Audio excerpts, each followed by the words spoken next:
Awesome. So excited to have you. Thank you, man. Thanks for having me. A couple of Miami boys. Absolutely. Yeah. Reunion on the opposite side of the country, right? That's awesome. Yeah.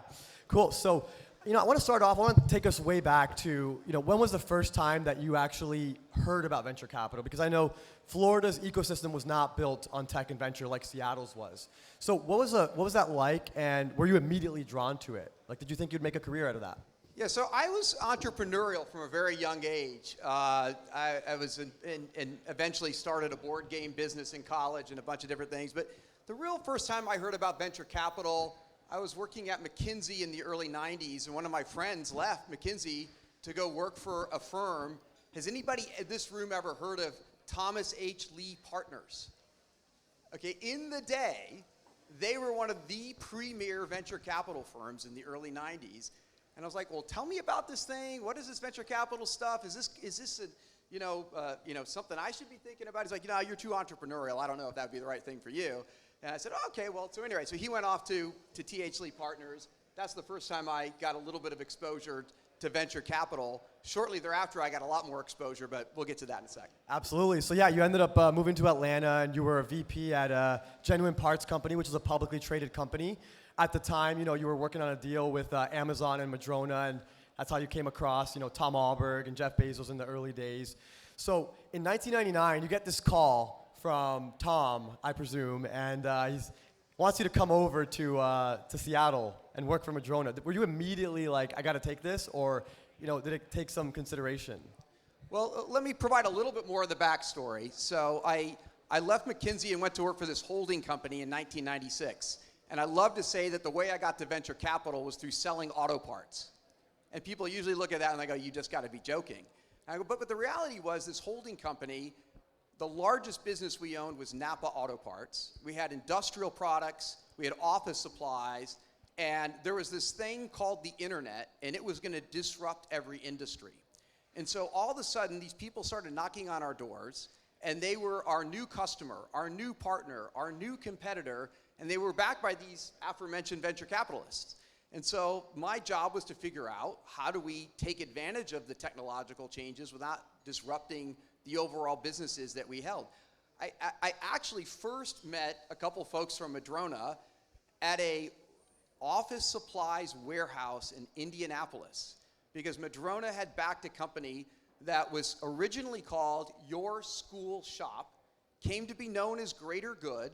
A lot of great things came out of Greater Good, but their whole idea is we're going to sell office products online and help schools raise money for their schools. But they didn't know anything about the office products industry. They didn't have any of the inventory, any of the images to put up in their electronic catalog, any of the capabilities to do fulfillment.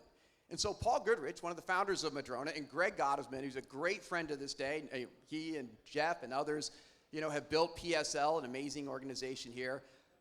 We went to the warehouse in Indianapolis so I could explain how all this stuff worked. And then we went out to the, I think it was the Days Inn to have a steak dinner. And that was, the first time I met folks from Madrona.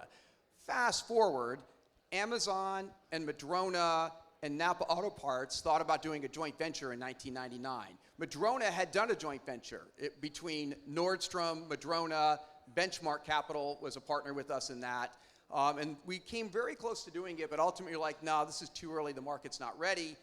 And then the aforementioned phone call, which I think actually came from Greg originally.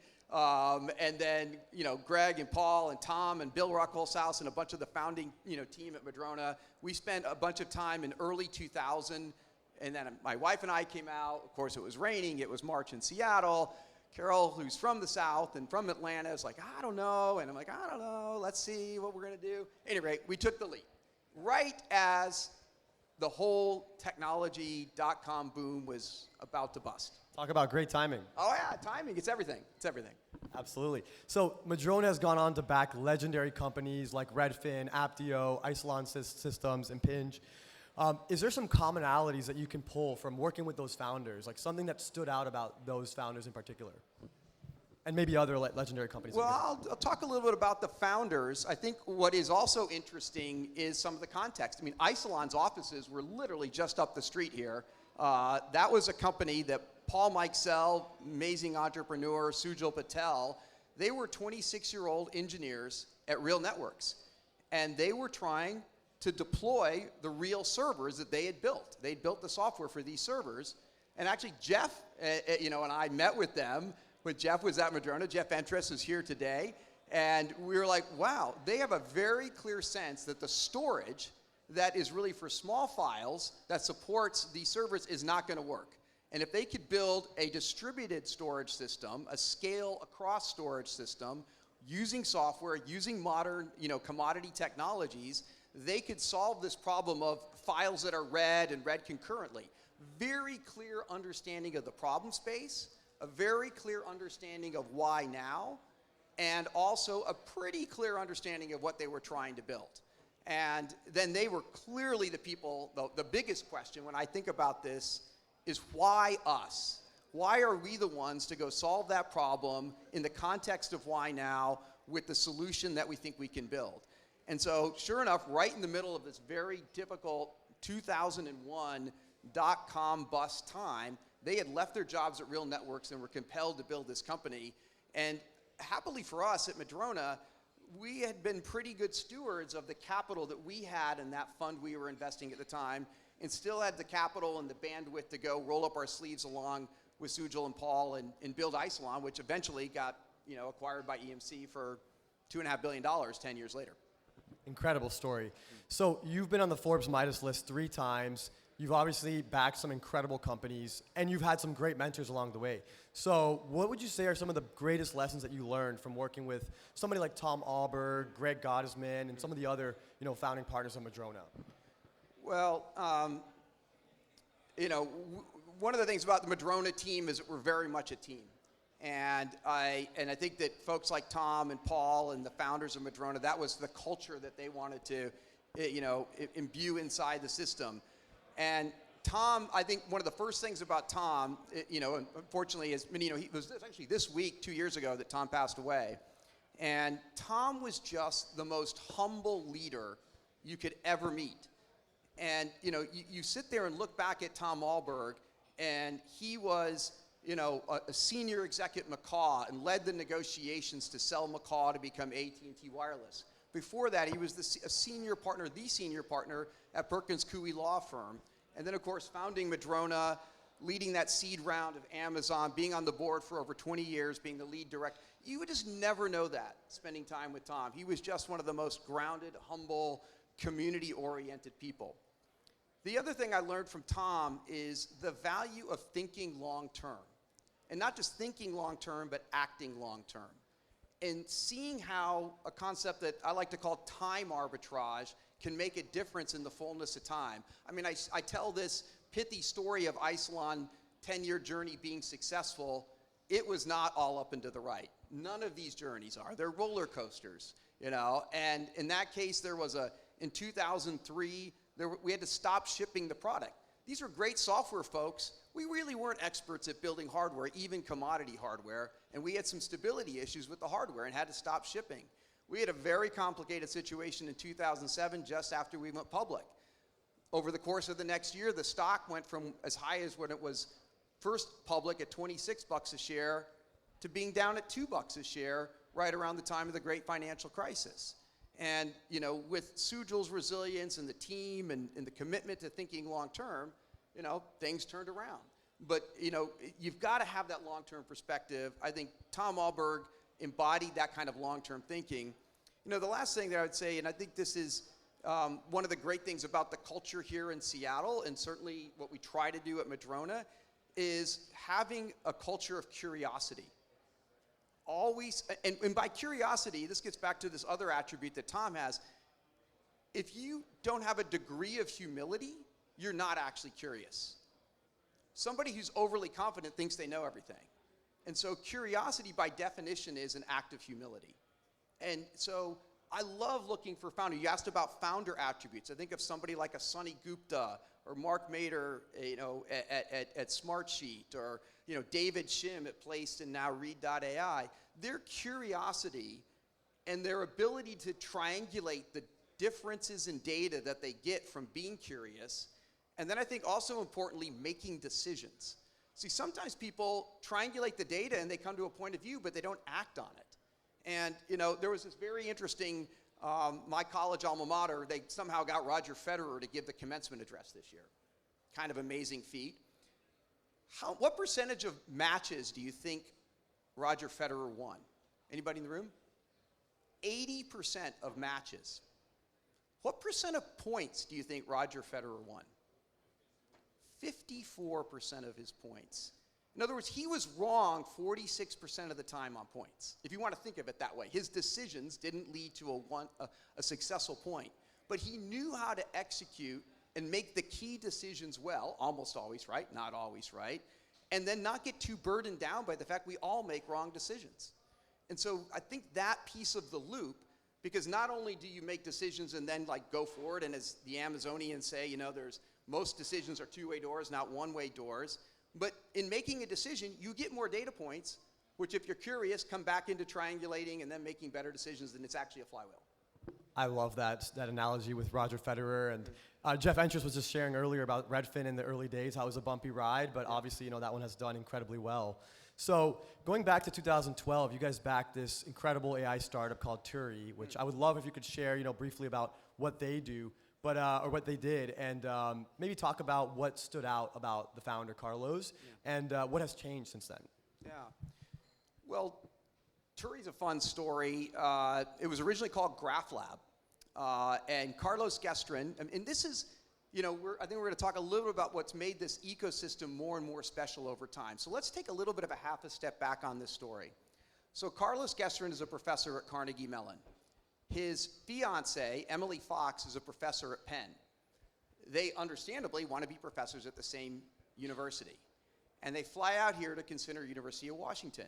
Hank Levy, the then chair of the department, or University of Washington, invites a guest to come hear them pitch about their expertise. Carlos's expertise is in machine learning. Emily's is in statistics and some early elements of machine learning that she was also working on. At the end of the meeting, Hank, and probably Ed Lazowska, of course, look over at said guest and say, hey, Jeff, will you fund the professorships for these two to get them to come to the University of Washington? And Jeff Bezos looks at him and says, no, but Amazon will. And so Carlos became the Amazon professor of machine learning, and Emily became the Amazon professor of statistics at the University of Washington. A couple months later, when they moved out here, I met Carlos. Graph Lab was an open source project. It was getting a lot of early traction in the machine learning community, and then started to get to know some of the other founders, Yu-Chang Lo and Danny Bixson and Joey, who's now a professor at Berkeley. He's got a couple of his own startups down there. At any rate, at the time, they were the grad students finishing up their PhDs, and when that was all kind of coming to a conclusion, there was enough traction in Graph Lab that we decided to start the company. And this was early days for applied machine learning. Sure, Netflix had the Netflix prize. There were things that were going on. But we felt the combination, and they were experiencing the combination of increasingly abundant data, digitized data, and the ability to use algorithmic approaches that heretofore had mostly lived in really cool papers and not really cool implementations, that the time had changed. That company got 100 paying customers in the next 3.5 years. And that's the good news. The challenge, and people ask us often in the venture world, what's the hardest decision from an M&A transaction perspective? And really they should be asking the entrepreneurs and not the investors. But one of the lenses to think about is it the big win, is it the medium win, or is it we're just trying to get a soft landing? Well, the soft landing thing is hard because all of us, and especially the founders and entrepreneurs, have been putting their blood, sweat, and tears into trying to build an amazing company, and they have great passion for it. And the big outcomes are obviously great, and everybody can jump up and down and celebrate. You'd always like them to come along more often. It's the middling outcomes. It's the outcomes that from a venture perspective, maybe we're going to return 4 or 5 times our capital invested. You all, as the entrepreneurs, are going to have a really good outcome, a life-changing outcome, but not a oh shit, I never have to work again life-changing outcome. And you're going to have a lot of impact beyond the financial side of seeing the products you've built have major impact inside a bigger company. But those are the hard decisions. And that was an era where we had to, what happened is Amazon, this was the Amazon professor of machine learning, and it was, Amazon run, it was on the Amazon cloud, And they were trying to get better partnership with Amazon. So I actually reached out to Andy Jassy. I said, Andy, would you actually take a meeting with the Amazon professor of machine learning? I think you'd enjoy meeting him. And Amazon got quite interested in it. Apple was a customer already. They got quite interested. There was a little bit of a bidding war, and Apple ended up buying the company for $200 million. Again, terrific outcome. And more importantly, in this device, in 2016, how many machine learning models were running in this device? Any guesses? 0, 1, you're in the right ballpark. There were 5. Now there's hundreds and thousands if you include devices like this one. I mean, how does it know that when I take my AirPod out of my ear and put it in here, it needs to connect to something? How does it know how to do image correction on this camera? How does it know how to do a lot of things? It does that by machine learning and increasingly Apple Intelligence, whatever that means. So anyway, that team and then a subsequent team called XNOR and actually another team have now helped supercharge some of the things that Apple's been doing, and the impact they've had over the last 8 years has been pretty terrific. Some of those folks have now left Apple and gone on to start other companies. And what is your perspective for these small startups? How should they think about the enterprise, especially in the AI boom? Should they be looking to partner, compete? Like, what is the right approach? And if they are looking to partner, like, what is the first step there? Well, I think that enterprises are very motivated right now to have better solutions. I actually think that right now we're having an incumbent's advantage, where the incumbent software companies, they have data, they have customers, they have workflows, and they can try to enhance their current offerings with all of that to help their big enterprise customers that are, again, already customers of theirs. So I think that if you're an early stage startup, you've got to think differently and often think outside of the existing structured silos that a lot of SaaS applications represent. Think outside of generally structured data that lives in databases. Think more about data lakes and unstructured data, and think about cross flows, flows that live across the current SaaS and structured applications. Because I think it's in the cross flows with the differently structured data that some of the big breakthroughs are going to come for startups selling into the enterprise. And we can, now I'm talking at kind of the application agentic layer. There's a lot you can unpack in the enabling layers and then all the way down to models. We happen to believe that models are a really tough business for startups, like big models.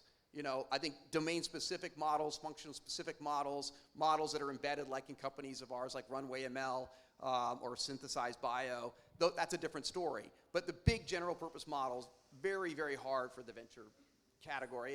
And of course, there's examples that are going to prove folks like us wrong, because I think in all likelihood, an Anthropic and an OpenAI do just fine in the fullness of time. Absolutely. So obviously a lot has changed since Madrona started here in Seattle.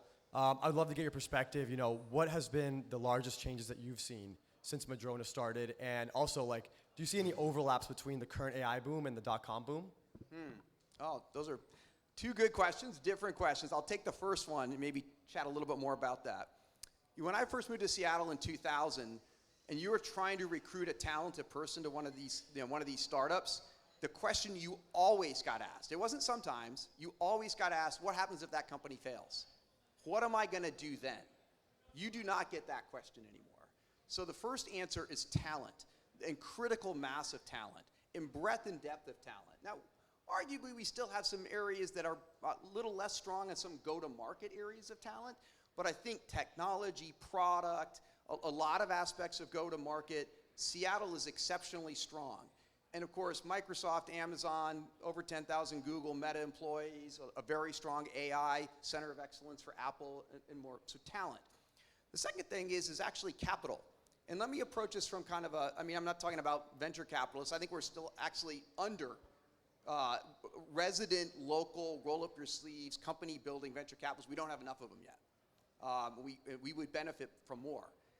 But the other part of capital, and that's why we're glad to have our friends from Miami up here spending time. Thank you. And so, but here's something to think about that's really changed in the last decade. So, in 2014, the top 6 today technology companies, any guesses of what their combined market cap was? What do you got? 1 trillion, good guess. And your guess is plus or minus 1 trillion. It was actually 2 trillion. So the companies are Apple, Meta, Google, NVIDIA, which has become a juggernaut, and then of course Microsoft and Amazon. Any guess of what that group combined today is? I don't know, a little bit of a soft week in the market, but it's still the same. What do we think that combined 6? 20, not a bad guess. I love folks putting out a guess there. It's 14. 14 trillion. That's 12 trillion. But what's really interesting is Microsoft and Amazon 10 years ago were 500 billion and are over 5 trillion combined, like 5.5 trillion combined today.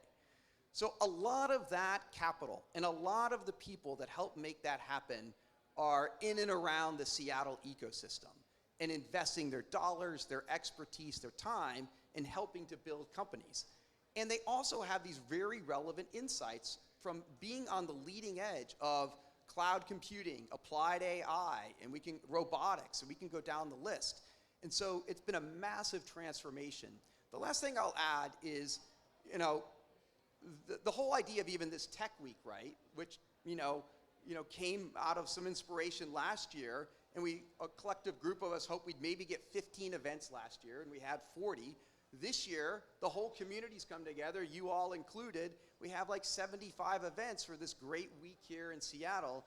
And this connectivity of this community and the ecosystem has just, become exponentially better in the last, 20 plus years. So that's a great combination of talent, capital, and expertise and community. Absolutely.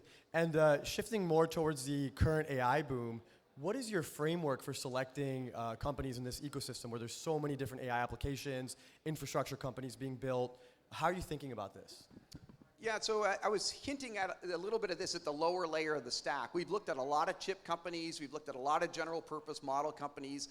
That's not to say we would never do something like that, but that's a category that's a little bit perturbed by both the incumbents and the big cloud providers writing massive checks into these companies. And it's hard to be capital efficient and to be capital return oriented at that layer of the stack. Having said that, we think there's going to be a lot of application and agentic companies and a lot of enabling companies. You think about companies in our portfolio like an Unstructured or an Octo AI. There's several of these enabling layer companies. And so we like the enablers for different slices. We think there's some interesting horizontal slices up at the agentic layer that we've been looking really hard at recently. We also like a functional or a domain-specific solution. We've got a great young company here called Gradial, and they're helping with marketing content and marketing operations on the back end. Team out of SpaceX, based here. Team that's got some really neat, talent. And I think one of the challenges for a lot of these companies is being careful not to push the technology. Sometimes the technology push, especially when you have a big disruption cycle, is overemphasized, and the market problem customer pull gets underemphasized. So we really do love it when somebody comes in and is talking about the problem that they see and why they're the most passionate person in the world to solve it better than anybody else. I love that. And the current market cycle, it's been very tough for a lot of companies to raise capital. It's a tough market for funds to raise capital. What would you say where we are right now in the private markets? Are things going to get worse before they get better, or do you see things coming back up? So let's break down the private markets in a couple of those categories. I think we're actually starting to have an uptick again.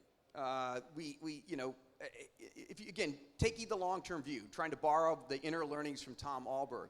If I said to you, which is true, that U.S. venture capital, investments were about $350 billion in 2021, and they fell in 2023 to like $175 billion, roughly half. You'd be like, oh my God, what's happening to that world? But if I said, well, let's look at the 10-year view from 2013 to 2023. The average is about $150 billion a year. So actually the anomaly was 2021 for a whole bunch of reasons, macro reasons largely we could unpack.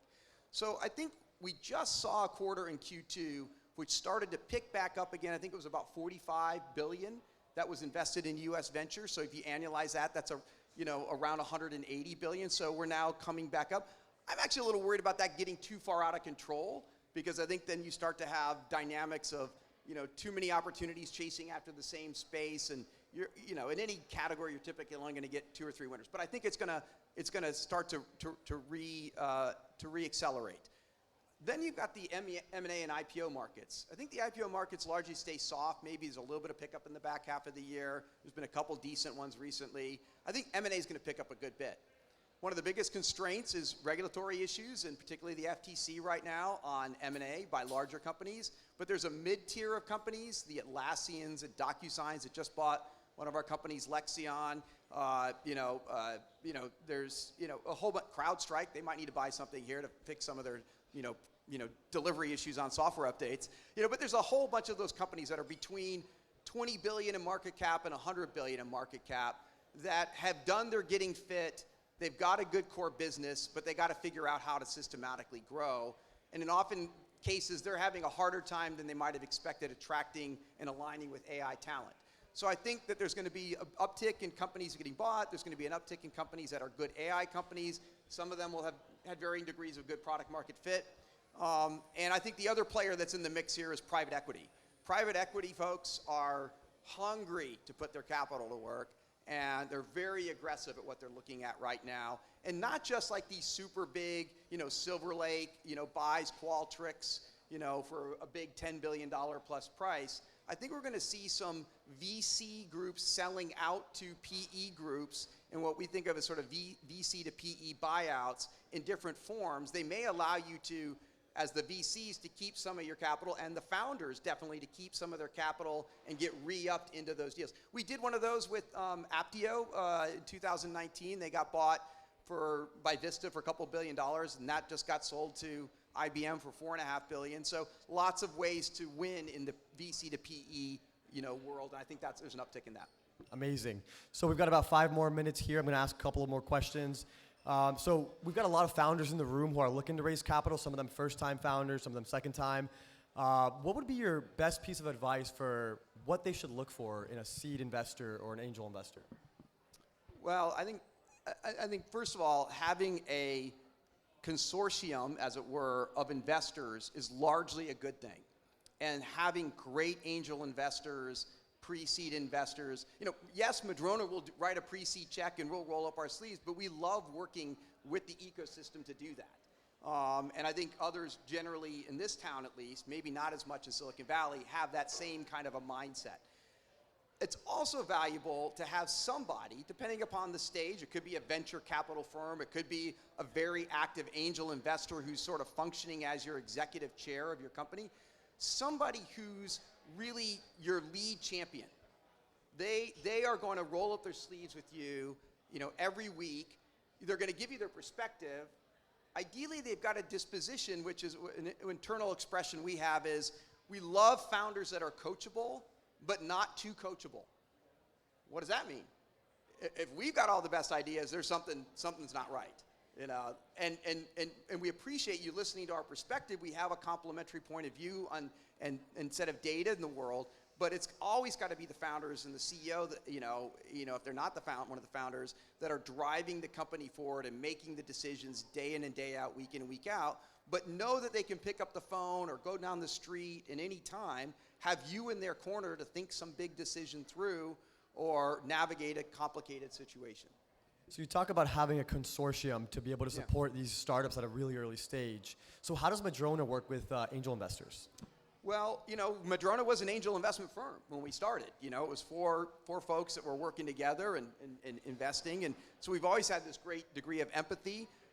We work with, we have angel investor meetup events, and we have a group of folks that are what we call pioneers that work with us and can kind of be on the scouting outlook for companies. And then there's just a bunch of angel individuals and groups. Madrona was very instrumental in helping with some great people, some of whom that are in the room and you heard from earlier, helping Techstars get launched years ago in Seattle. I know that sort of the journey has kind of come and a little bit gone there, but what are the other mechanisms, right? What are the things that are going on at University of Washington? There was an event over there earlier today I heard about, and talking about that. Mike here from Madrona Venture Labs, PSL does incredible stuff, and many others. So I think it's this mindset of having the bigger pie rather than focusing on what's your slice of the pie. And if we're all saying, look, we are in one of the most amazing places in the world for technology-driven innovation. Let's just figure out how to build that bigger pie. We can work with great angels and founders and entrepreneurs, and there'll be different seasons where we work more closely together, or we're doing something different over here.